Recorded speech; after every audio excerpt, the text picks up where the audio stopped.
From Lagos, the nation's commercial capital, this is the News at 10.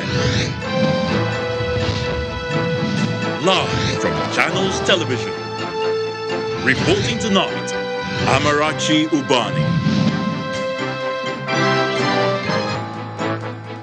Tonight, former head of interim national government, Chief Ernest Shonekan, buried in Lagos after a funeral service at the Cathedral Church of Christ, Marina.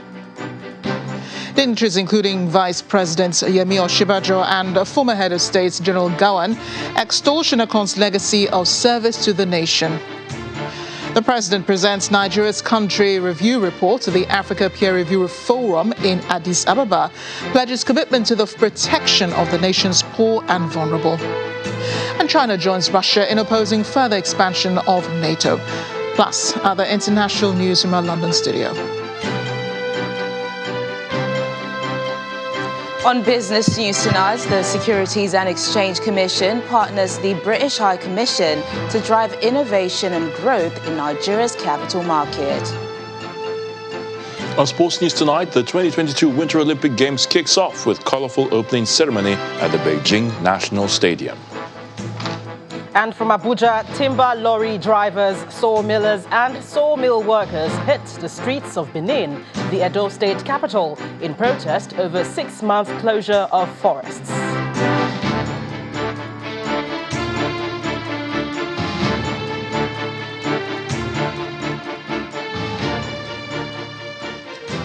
The former head of interim national government, Chief Ernest Shonekan, has been buried at a private cemetery in Lagos. Earlier in the day, a funeral service was held at the Cathedral Church of Christ in Marina, with top dignitaries including the nation's number 2 citizen, Professor Yemi Osinbajo, in attendance. Also present were former head of state, General Yakubu Gowon, and former President Goodluck Jonathan, among other important personalities. In his message at the service, the Vice President paid glowing tributes to the Chief Shonekan for his contributions to the country's unity. The journey to the church is without much ado. The roads are free of traffic, unusual for this time of the day, at Marina, Lagos. The state government ordered the traffic diversion for easy passage to the Cathedral Church of Christ for the state funeral service of Chief Ernest Shonekan. The Lord giveth, and the Lord taketh away. The words of Job in the good book ring so true on the transition of former head of the interim national government. Inside the holy receptacle, the stained glass windows overlooks the sitting of Chief Ernest Shonekan's family, his wife, Margaret Shonekan, and the children.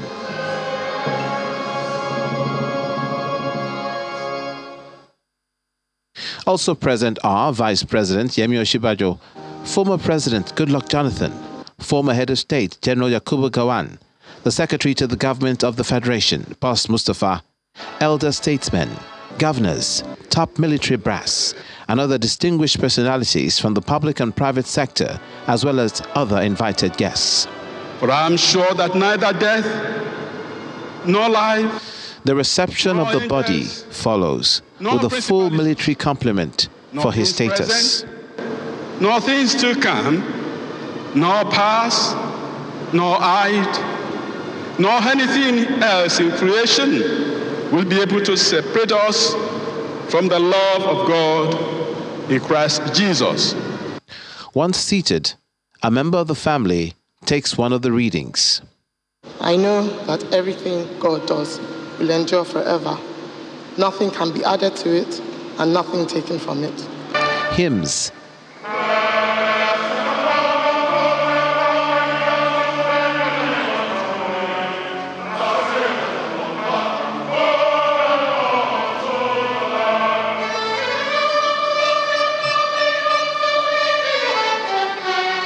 And prayers follow.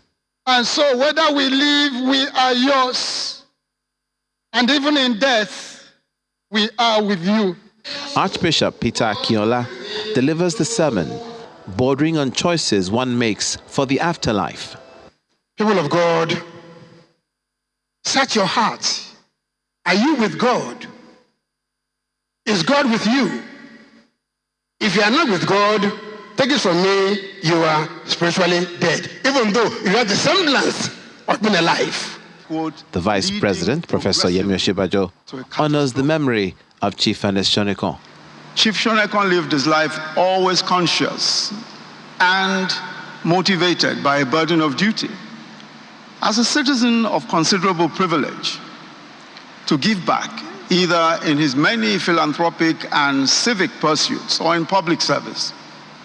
It is a testament to that sense of duty that even while out of office, Chief Shonekan remained deeply vested in the fate of his country. More hymns and prayers accompany the close of the service for the next port of call for Chief Shonekan, his final place of rest.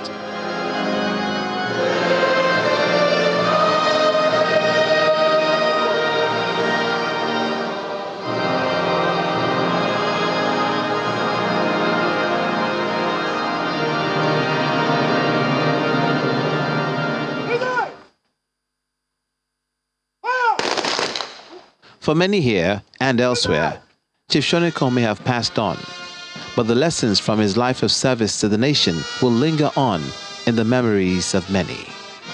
Olumide Macaulay, Channels Television News.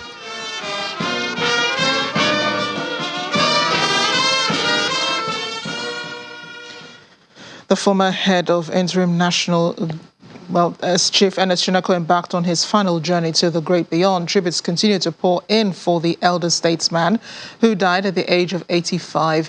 Some of the dignitaries at his funeral extolled his virtues and contribution towards stabilizing the country at a very turbulent period. Our correspondent, Christy Lem, reports. In life and in death, Chief Ernest Shonekan continued to attract persons of high caliber and quality, most of whom he had impacted in his many journeys across the business and political landscapes.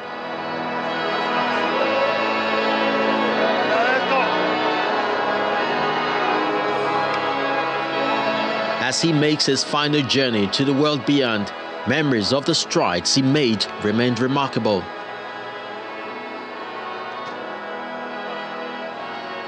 Former head of state, General Yakubu Gowon, remembers him for the role he played at a critical point in the nation's political history.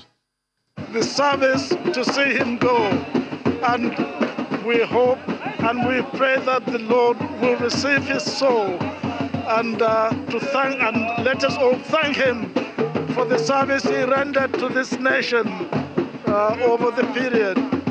Similar views are shared by the Secretary to the State Government of the Federation, Boss Mustafa, as well as the Minister of State for Mines and Steel Development, Olamilekan Adigbite. His simplicity, his humility in life, and to have offered himself at the moment he did as a sacrificial lamb so that Nigeria will be united and forge forward for the progress of this country, I think it's a lesson that each and every Nigerian should imbibe. We cannot but remember the fact that at a critical point in the history of Nigeria, when things seems to be going wrong, even though it was short, about 3 days, he held briefly for that period, that interim national government. It was a sacrifice for the country. In her tribute, renowned industrialist and investment expert, Chief Nike Akonde, and former governor of Ogun State, Mr. Gbenga Daniel, described Chief Shonekan as an icon worthy of emulation. He is a man that has touched many lives in many positive ways, including mine. When he was doing Vision 2010, I was a member of that committee, and I was lucky when they were implementing, I became a minister of the Federal Republic of Nigeria. I cannot forget him.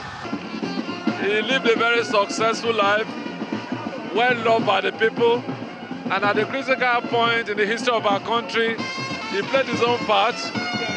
But for that, nobody knows what would have happened.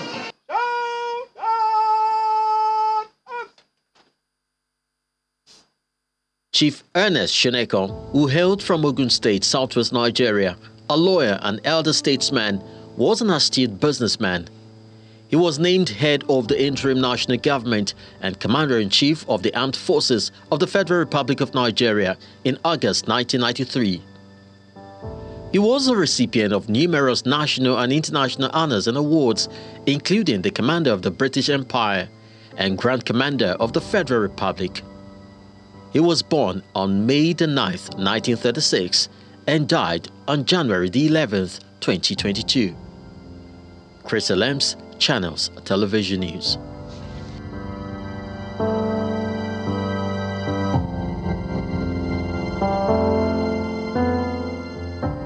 Certainly a huge loss to the nation, and we pray for God's comfort for his family at this time. In other news, the president is pledging his administration's commitment to the protection of the poor and vulnerable in the country, saying they will continue to benefit from social safety nets. President Muhammadu Buhari made this remark at the virtual official presentation of Nigeria's country review report to the 31st Africa Peer Review Forum of the African Union taking place in Addis Ababa, Ethiopia. While highlighting some challenges contained in the report, the president says we are prepared to review those challenges in the context of our internal dynamics in Nigeria, ultimately with the determination of achieving Agenda 2063 goals of the African Union. Also in the presentation, the president highlighted the country's strategic focus as the country sets out to achieve the objectives of the African Union Agenda 2023. He reiterates that Nigeria has remained a committed and dedicated member of the African Peer Review family after acceding to the mechanism in 2003. Now to the National Assembly, where lawmakers are hoping to harmonize all alterations to the 1999 Constitution and transmit same to the State Houses of Assembly by the end of this month for their votes. According to the lawmakers, there are over 55 bills and memos from public hearings that the legislators need to consider before transmitting same to the states. Deputy Speaker of the House of Representatives, who is also the co-chair of the National Assembly Committee on the Review of the 1999 Constitution, stated this at a retreat in Abuja.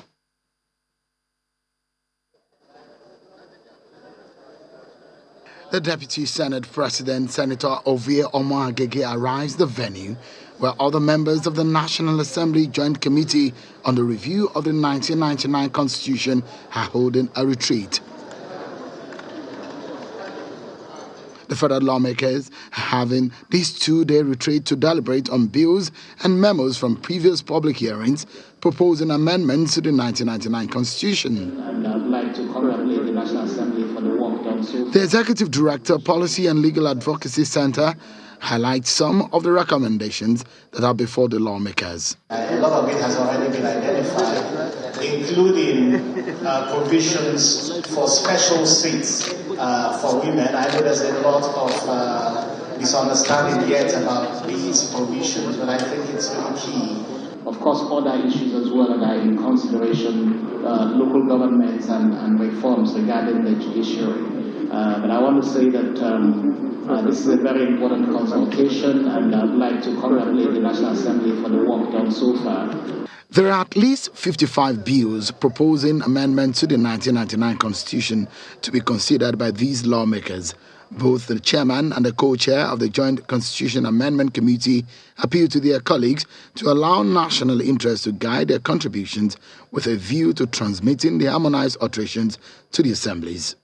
Our consultants have analyzed submissions from public hearings and memos submitted by the public, harmonized and recommended over 55 bills across the various advertised thematic areas of the amendment exercise. Let our debate, opinions and decisions on the amendment and expressive clauses be guided by what is best for our people and what is in the national interest. We are at the last tranche. We should do everything possible, like we give the commitment to allow the bill go to State Assembly before the end of this February.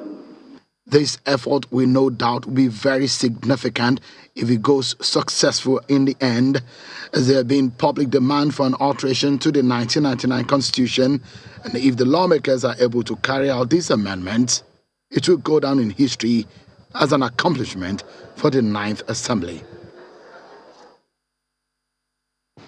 In part two, after the break, former federal lawmakers under the All Progressives Congress urged the party's leadership to conduct a credible national convention on February 26th. That's in a moment. Join us again.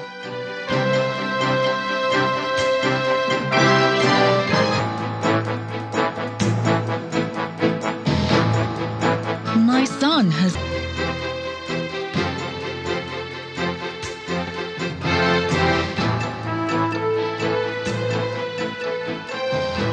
Welcome back. If it has joined us, you're watching the news at 10 live on Channels Television Lagos. A reminder of our top stories. Former head of interim national government, Ernest Shonekan, buried in Lagos after a funeral service at the Cathedral Church of Christ, Marina. Dignitaries including Vice President Yemi Osinbajo and former head of state General Gowon extol Shonekan's legacy of service to the nation.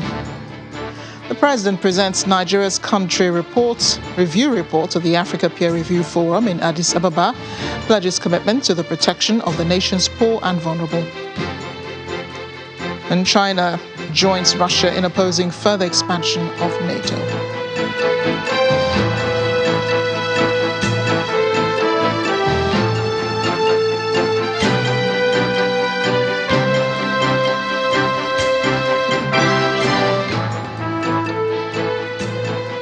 Ahead of the All Progressives Congress National Convention, former federal lawmakers under the party are asking its leadership to conduct an open, transparent and credible exercise on February 26th. Presenting a communique of the forum's meeting, the pro tem publicity secretary of the APC Former Reps Members Forum, Mr. Duro Miseko, explains that the outcome of the convention should be able to move the party to greater heights.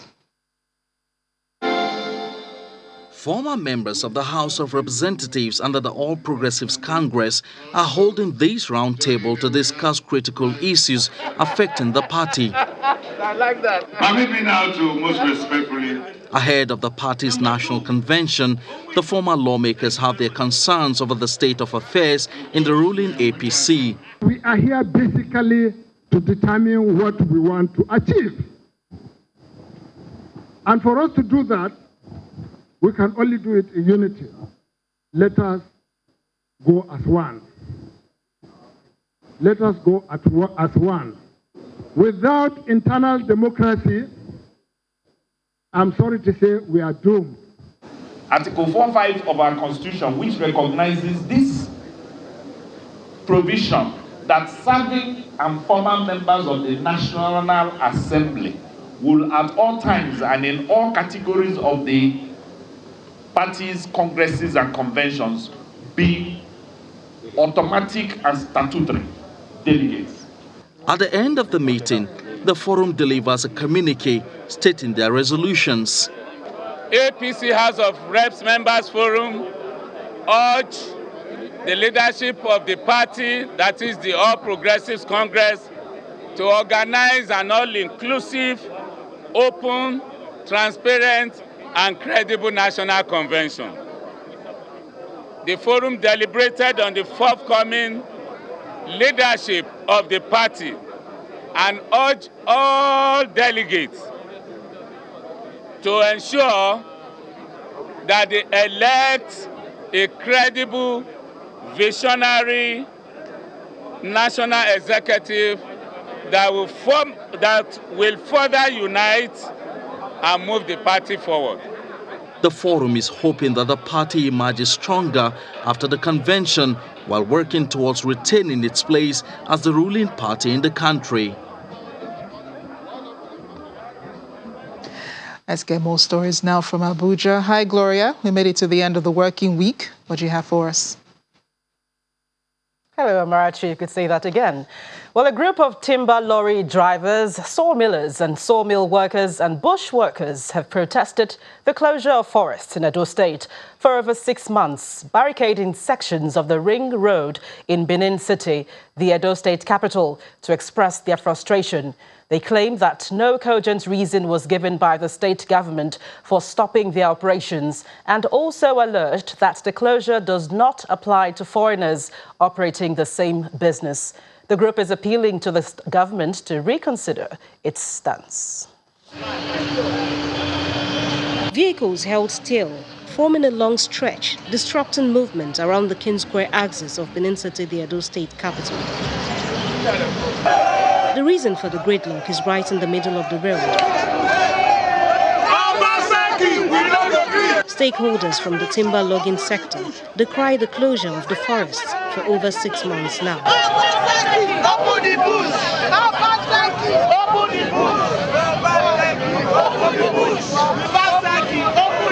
The protesters are on the way to the government house with their demands. This security cordon at the gates of the government house suggests that news of the imminent protest has already filtered in. The group makes its demands reluctantly after insisting on speaking only to Governor Godwin Obaseki, who is not on the ground, to address the demands. Instead, some members of the state's executive council deputize. Forest activities is closed in Edo State. A foreign enterprise or a foreign industry, Chinese tire industry, precisely in my community, we are given license on the guise of bringing wood from other states. If I, as a licensed contractor, said, give me license to bring wood from other states, don't you think I can do it? I want to appeal to you and to let you know that the government has not reneged on its promise to reopen that forestry as soon as they conclude what they are doing at that level. Now, it's not going to take time. Listen, it's not going to take time. The protest ends at this point, but the timber logging operators insist that their pleas be forwarded to Governor Godwin Obaseki for consideration and immediate action. In Imo State, the police command has arrested one of the suspects in the abduction and killing of one Christian Patuma, a retired chief superintendent of police, on February the 2nd, 2022. The suspect, Deberechi Chukwu, said to be the leader of a cult group allegedly behind the crime, was arrested while escaping to a border state. He is also said to be an escapee from the Imo Correctional Center, Owerri, Imo State capital, who recruited young men into his group for the crime. Meanwhile, the Commissioner of Police, Imo State Command, CP Rabiu Hussaini, commended the officers and men for their gallantry and urged them to intensify efforts in ensuring that the other suspects are arrested.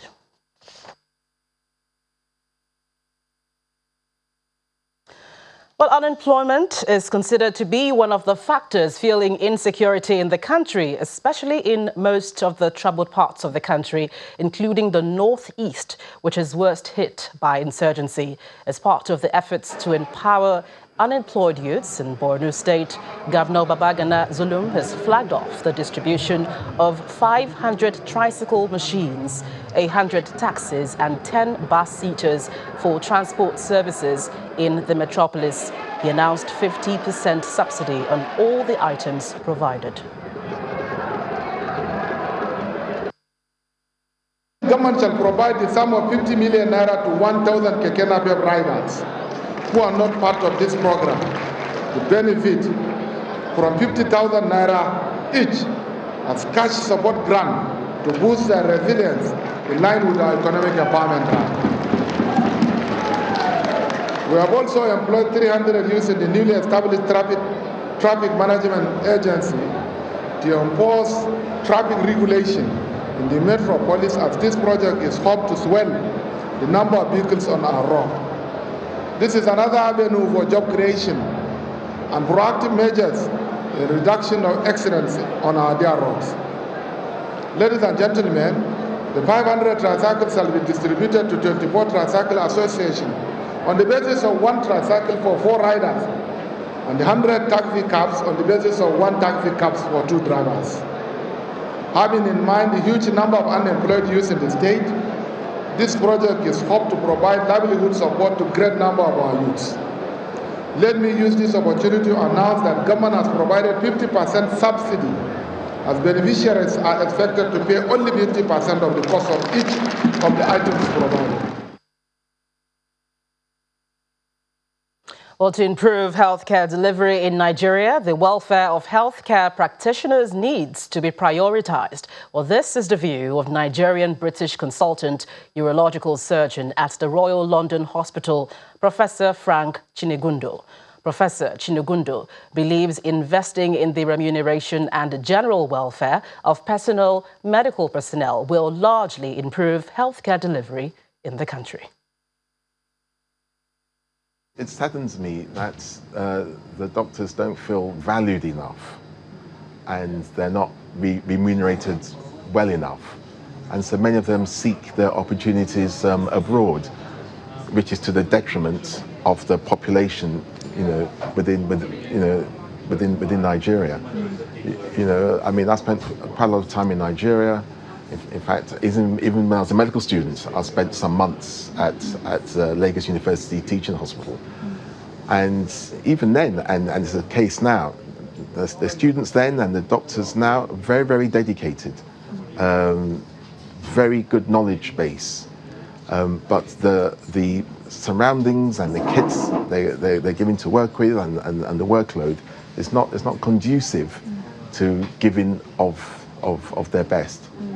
So I would wish and I would hope that the powers that be invested more in the healthcare sector. Well, to catch the full interview with Professor Frank Chinegundo, do watch Diaspora Network on Saturday at 7:30 p.m. Well, elsewhere, the Imo State Police Command says it has apprehended 105 suspected kidnappers and 45 terrorists causing mayhem in Imo State in the past 1 year. The Commissioner of Police, Rabiu Hussaini, disclosed this at the command headquarters in Owerri while briefing Governor Hope Uzodinma on the activities of the command. Governor Uzodinma was on a scheduled visit to interact with men and officers of the command.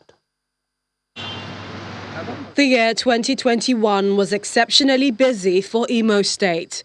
Between January and August, the state witnessed numerous security challenges, notably the jailbreak on Owerri Correctional Center and the police headquarters, the attack on Governor Uzodinma's country home, as well as several attacks on police stations across the state. However, the challenge has been contained, a reason the Commissioner of Police, Rabiu Hussaini, says can be attributed to state support and dedication of officers.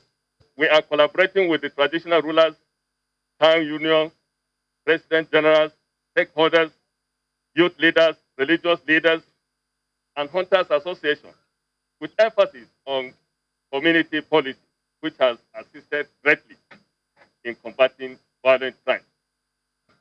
Governor Hope Uzodinma, on a scheduled visit, commends the commitment of the officers of the Imo State Police Command. If the Imo is peaceful, is safe, is good, it is for all of us.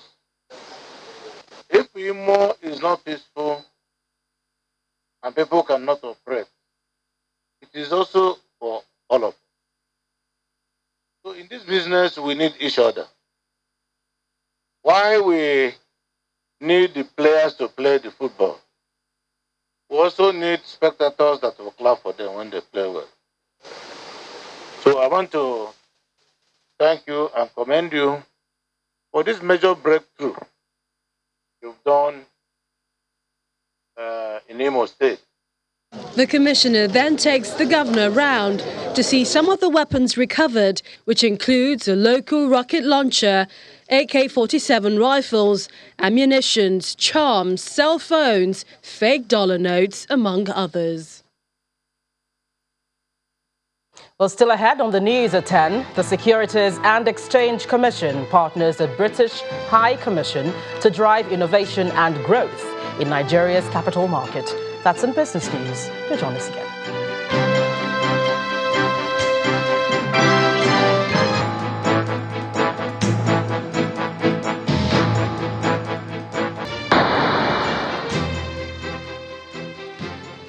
Welcome back, and back to health matters. Governor Dakwa Abiodun has launched the Basic Healthcare Provision Fund and will make service delivery affordable and effective.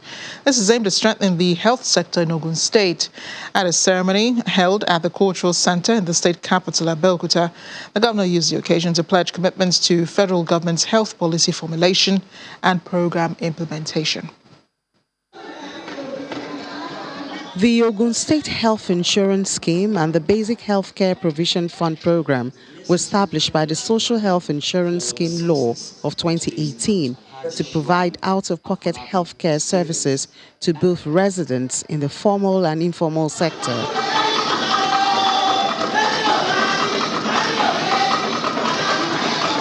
Under this scheme, everyone who wishes to subscribe into the program are expected to pay 1,000 naira every month, while a family is expected to pay 48,000 naira into the scheme.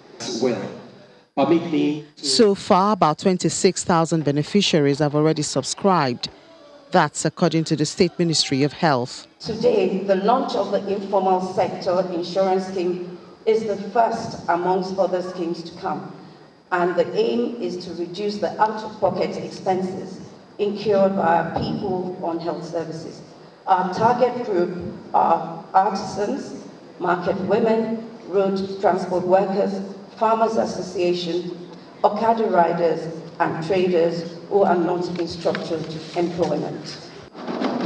The Executive Secretary of the National Health Insurance Scheme, Professor Nadir Osembo, highlights some of the plans of the federal government as it targets about 20 million Nigerians in health insurance ecosystem. The plan considers the roles of the state institutions and the peculiarities of different terrains. It also recognizes states as major stakeholders by improving community participation and innovative financing.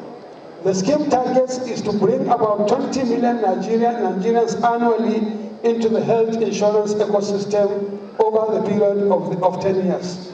The Ogun State Governor, while announcing the payment of 200 million naira as counterpart fund, expressed hope that the scheme would cushion the financial burden amidst the less privileged children, pregnant women, and other vulnerable people in the society.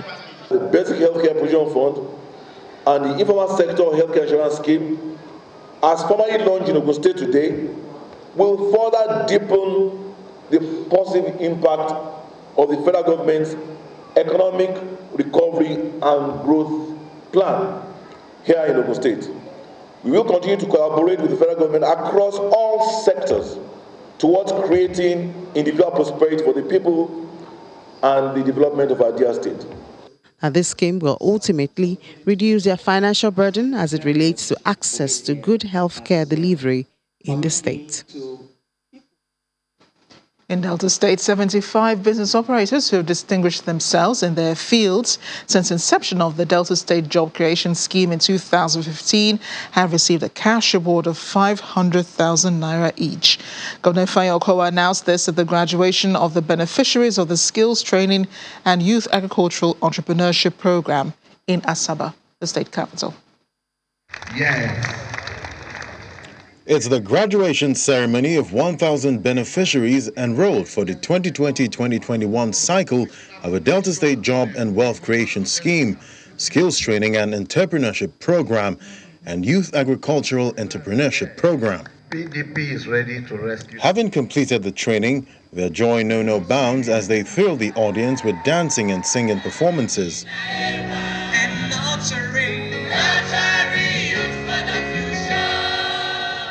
The governor, his deputy, traditional rulers, as well as other guests are present for the ceremony. Chief Job Creation Officer, Professor Eric Ebo, speaks on how 75 beneficiaries have been adopted into the Job Creation Hall of Fame. This Hall of Fame contains outstanding entrepreneurs and youngpreneurs who have distinguished themselves in their various enterprises.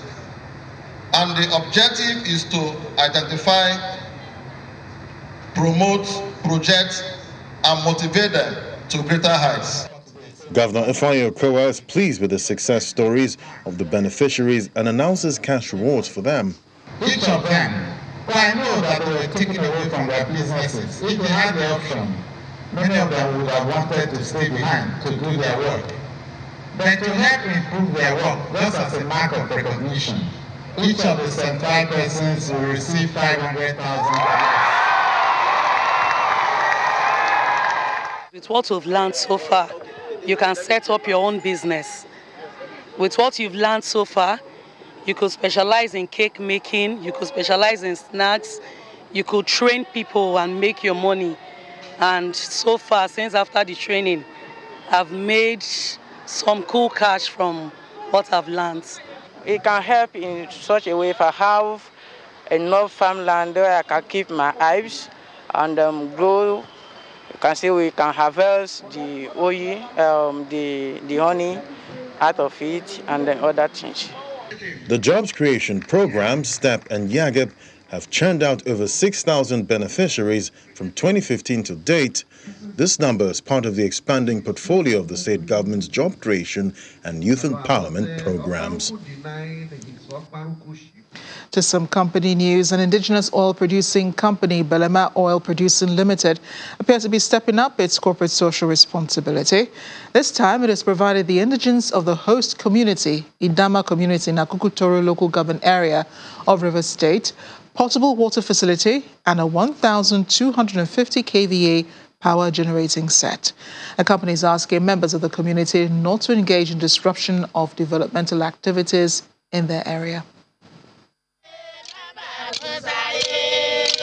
A well-deserved rousing welcome for the team from Belema Oil, an indigenous oil-producing company who are here to commission a 350,000 litres of potable water and 1,250 kVA power generating set for use by Idama community in Akukutoro local government area of Rivers State. The management of the company highlights on the relevance of the project. This type of projects brings to the community the basic needs that the community requires to develop the standard of living. Our vision for social intervention is to continue to operate in an ethical and sustainable manner and deal with the environment and social impact occasioned by our activities. For the Idama community as well as other residents of the region, corporate social responsibilities should impact on the well-being of the people. These critical areas of infrastructure must not be joked with. And I thank God that a son of the soil like you has led the path. Belema Oil has provided us water and electricity representing life and light, and by extension, a continual working relationship which will birth greater successes in our state together in business and as a community. The founder of Belema Oil believes the people of the region must shun vices that are inimical to development.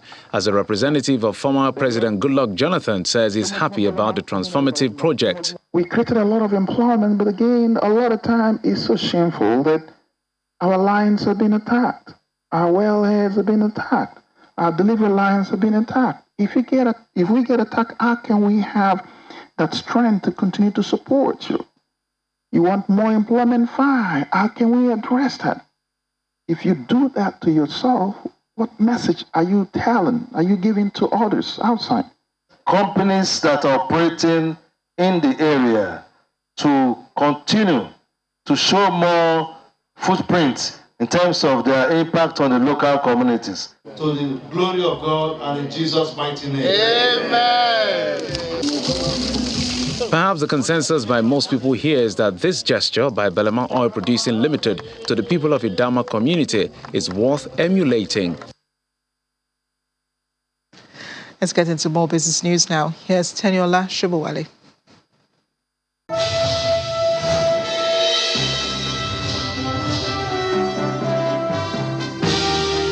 Thanks a lot, Amarachi. Welcome to Business News. The Securities and Exchange Commission has reaffirmed its commitment towards making the capital market attractive to Nigerians of all ages and economic status.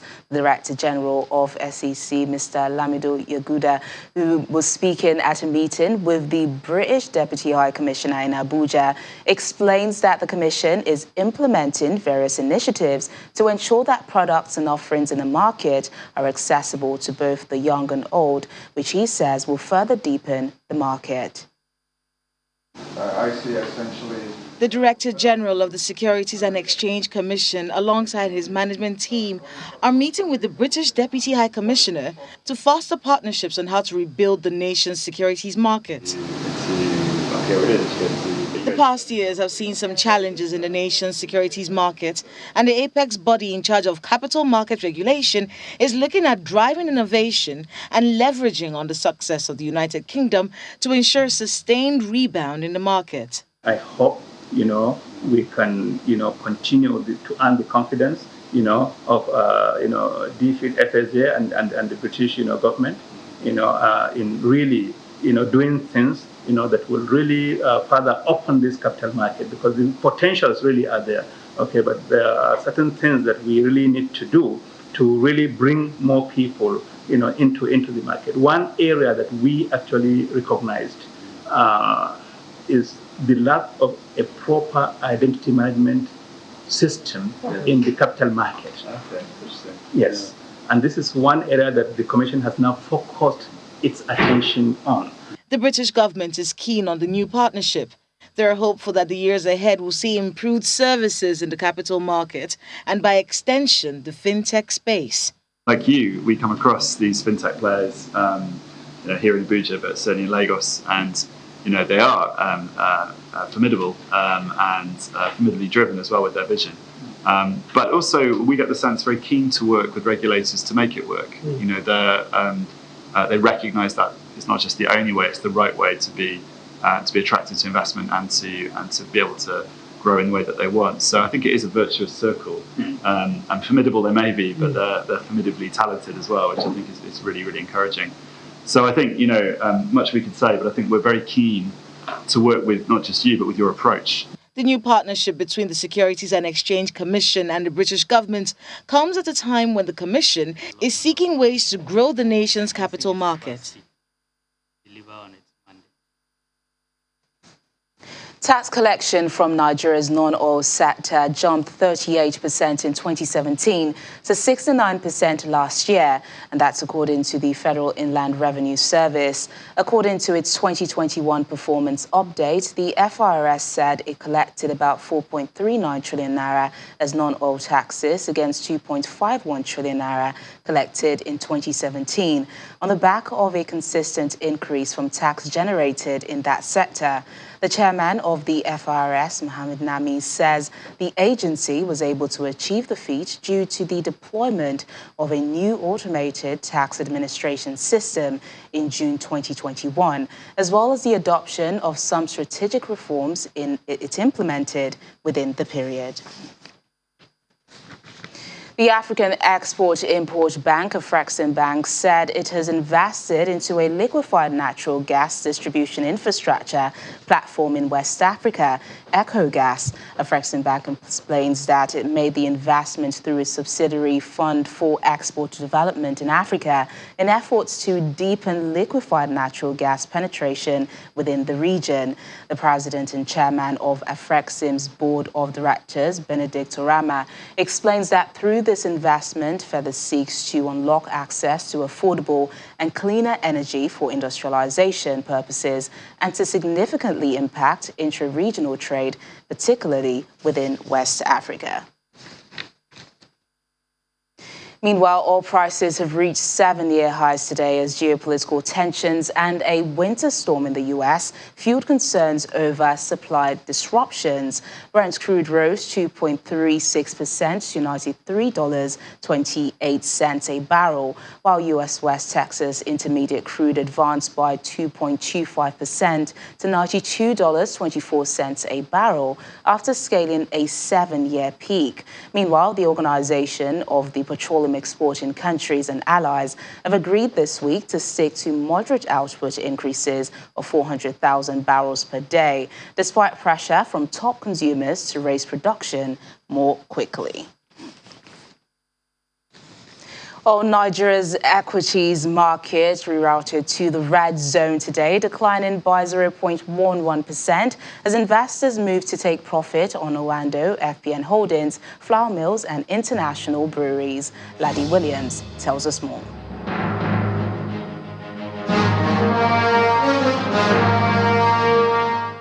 Hello and welcome to the Stock Market Reports. Well, the local bourse couldn't continue yesterday's rebound as the all-share index dipped by 0.11%, but still remains at the 47K level. The activity chart is quite lean today. It's mostly red as we see volume, value, and deals all down. Sectoral performance was also quite red with just the banking index up 0.18% as there was buying interest in GTCO and Zenith Bank stocks. SCOA added 11 kobo to its share price to lead about 18 gainers, followed by Living Trust and Jais Bank, while we see Presco, biggest decliner today, closed at 94 naira 50 kobo. The trio of Fidelity Bank, Briscoe, and Transcorp were the most traded by volume today. Not a bad week. We had about 3 green sessions. We've seen a flurry of corporate earnings that beat expectation, and the all-share index remains this week at the 47K level. And that's the Stock Market Report. I'm Laddie Williams. It's back to you.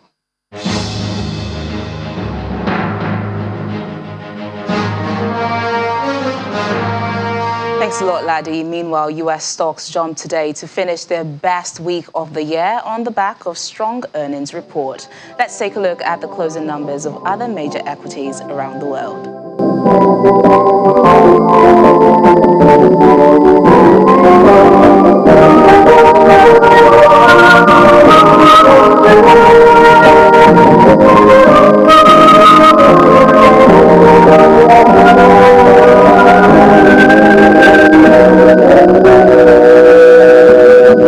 Business News tonight, it's back to Amarachi for the rest of the news at 10.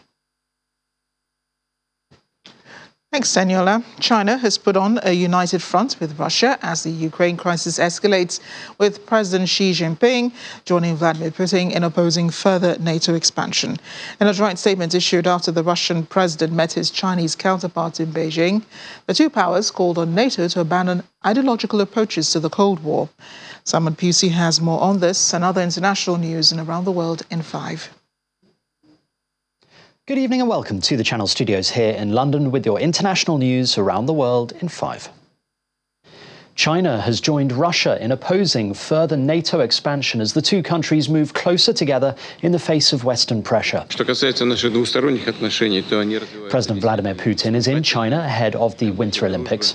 Moscow and Beijing issued a statement showcasing agreement on a raft of issues. In the long-written document, the countries accuse NATO of espousing a Cold War ideology and also says they are concerned about the AUKUS security pact between the US, UK and Australia. India's official COVID-19 death toll has crossed 500,000, a level some data analysts said was breached last year but was obscured by inaccurate surveys and unaccounted dead in rural areas. The country, which has the 4th highest tally of deaths globally, recorded 400,000 deaths by July 2021 after the devastating outbreak from the Delta variant of the coronavirus. Some believe the figures were much higher. Rescuers are still desperately trying to reach a 5-year-old boy who fell into a well near the Moroccan city of Chirfchaouen on Tuesday. The boy, named by local media as Rayan, is believed to have fallen about 32 meters through a narrow opening. After days of digging, there are just 3 meters to go, but soil erosion could make this step the trickiest.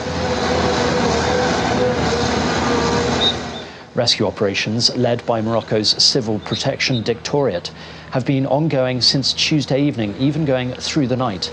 Despite suffering a significant fall, footage from a camera lowered into the well showed that the boy remains alive and conscious, though he appeared to be suffering from some minor head injuries. Scientists in South Africa have made a copy of the Moderna COVID vaccine, a move which they say could help boost vaccination rates across Africa. The continent currently has the lowest uptake of COVID shots in the world. Moderna previously said it would not enforce the patents on its vaccine, allowing scientists in Cape Town to make their own version of it. Dramatic drone footage from Chile has captured pictures of wildfires burning through natural parklands in the country, devastating over 1,000 hectares of land. According to Chile's Minister of Agriculture, the fires in Tierra del Fuego province have been spurred by dry wood on the forest ground and strong gusts of wind. The Chilean National Forestry Corporation reported the fires have already affected 1,235 hectares of forest. The most divided Olympic Games in decades has got underway in China as Beijing becomes the only city to host both the summer and now the winter Olympic Games. After all countries had paraded out into the Olympic Stadium, the opening ceremony played host to a spectacular light show with fireworks marking the end of the opening speeches. As well as tight COVID-19 controls, the Games are fraught with political tensions over allegations of human rights abuses and boycotts. Senior officials from the US, UK and more than a dozen other governments have boycotted the Games. But the IOC chief said the Games should be a time for people to come together despite their differences. The Olympic torch and the Olympic flame are a symbol of peace and understanding, and this is why it gives so many emotions. Meanwhile, hundreds of protesters from China's Uyghur Muslim ethnic group have demonstrated in Istanbul, calling for a boycott of the Winter Olympics. It's over China's treatment of many of their minority. Many of those who gathered on the city's seafront waved the blue and white flags of the independence movement of East Turkestan, a group Beijing says threatens the stability of its far western region of Xinjiang. And finally, a massive collection that traces the experiences of African Americans is hitting the auction block. 50 years ago. For over 60 years, 90-year-old former teacher Elizabeth Meaders has amassed the collection that still fills her Staten Island home. The items document the African-American experience, starting with slavery and featuring civil rights posters, Ku Klux Klan products and items from black public figures in politics, sports and entertainment. Guernsey's auction is based in New York and is selling what they say is over 20,000 items of black history memorabilia and artifacts. And that's your international news around the world in 5. Now back to Channel Studios in Lagos.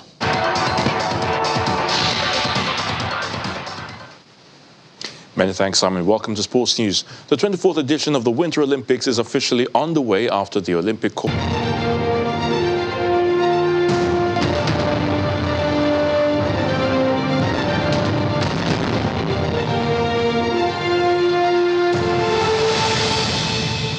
Africa Cup of Nations host Cameroon will hope to end their tournament on a high when taking on Burkina Faso for the bronze medal on Saturday. Egypt ended their hopes of a title on home soil, and they will be back in action just 48 hours later in Yaoundé. Meanwhile, Burkina Faso's wait for an AFCON crown goes on after losing to the Teranga Lions of Senegal in the semis, but they can replicate their third-place finish in 2017 by defeating the indomitable Lions of Cameroon. The game will be played 7 p.m. GMT tomorrow at the Amadou Ahidjo Stadium in Yaoundé.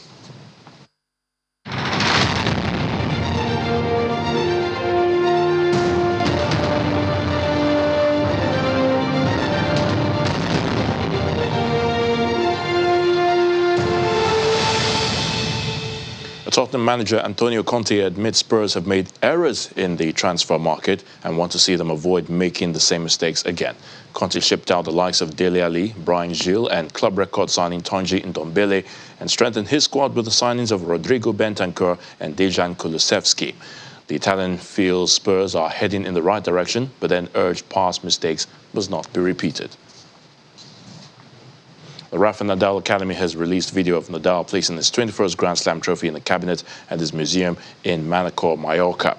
The 35-year-old returned to Spain on Tuesday after winning the Australian Open with an outstanding comeback against Russia's Daniil Medvedev.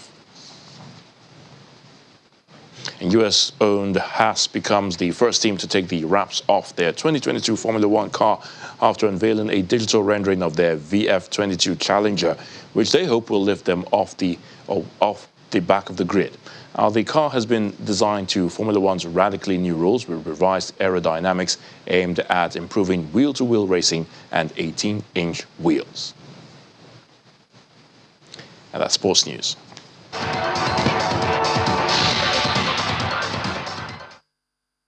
Thanks, Ayatunde. And the main news again. Former head of interim national government, Chief Ernest Shonekang, was today buried in a private cemetery in Lagos after a funeral service at the Cathedral Church of Christ Marina. The Vice President, Professor Yemi Osinbajo, former President Goodluck Jonathan, and former Head of State General Yakubu Gowon were among dignitaries who attended the funeral and paid tribute to the elder statesman. Also today, President Muhammadu Buhari presented Nigeria's country review report to the Africa Peer Review Forum in Addis Ababa and pledged his commitment to the protection of the nation's poor and vulnerable. That'll be all the news at 10 tonight. Thanks for watching. I'm Amarachi Ubani. From all of us here, it's good night and have a great weekend.